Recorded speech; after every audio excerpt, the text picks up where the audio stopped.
Miss হবে না আপনার পছন্দের টিভি শো। দেখুন জি5 অ্যাপে একদম ফ্রি।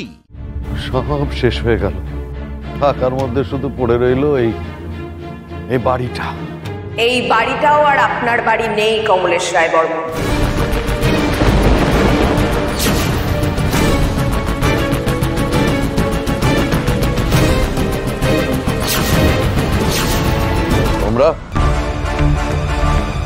তোমরা আমার বাড়িতে ঢোকার সাহস পেলে কোত্থেকে?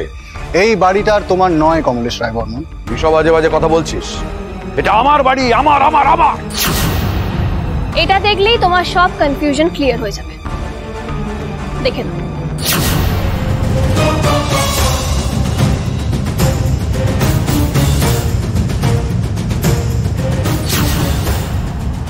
এই দলিল তুমি কোথা থেকে পেলে?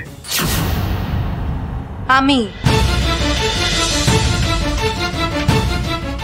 এই দলিলটা আপনার ঘর থেকে খুঁজে বার করেছি।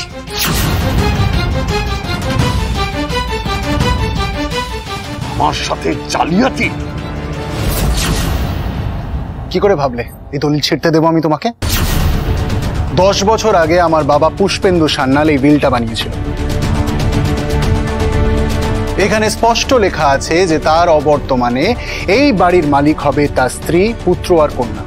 তোমাকে ভরসা করে আমার বাবা এই লিগ্যাল কাজটা তোমাকে দিয়ে করিয়েছিল, কিন্তু তুমি সেই সুযোগ নিয়ে এই আসল দলিলের সঙ্গে সঙ্গে একটা নকল দলিলও বানিয়েছিলে।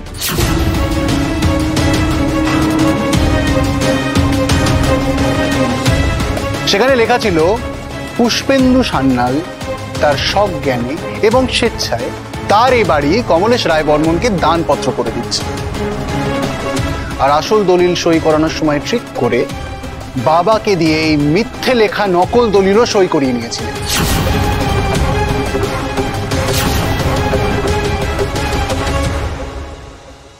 এসব মিথ্যে, এসব তোর বানানো। আমি মানি না, কিচ্ছু মানি না এসব। দাঁড়াও তো, আরেকটা চমক আছে তোমার জন্য। এ দেখো, এই বয়ানটা মন দিয়ে পড়ো আর নিচে কার সই আছে সেটাও দেখো। এটা কি? পুষ্পেন্দু সান্যাল তার আসল উইলে স্পষ্ট লিখে গিয়েছিলেন যে তার অবর্তমানে তার এই বাড়ির অধিকার তার স্ত্রী, পুত্র, কন্যার হবে।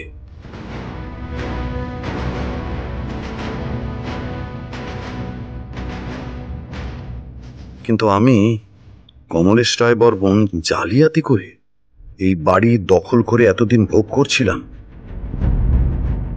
আজ আমি নিজে দানপত্র করে এই বাড়ি ফিরিয়ে দিলাম প্রয়াত পুষ্পেন্দু সান্যালের স্ত্রী নীলিমা সান্যাল, তার পুত্র অর্জুন সান্যাল আর কন্যা চন্দ্রা সান্যালকে। এসব মিথ্যে কথা লেখা আছে।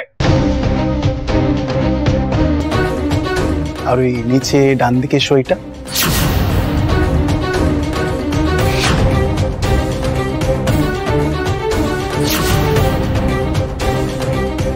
পারে না। এগুলো সব চাল, মিথ্যে, আমি এগুলো মানি না। তখন ঠিক যেমন জালিয়াতি করে তুমি বাবাকে দিয়ে সই করিয়ে সব লিখিয়ে নিয়েছিলে, আজ একই কাজ তোমার সঙ্গে করে তোমাকে দিয়ে সমস্তটা দানপত্র করিয়ে নেওয়া হলো।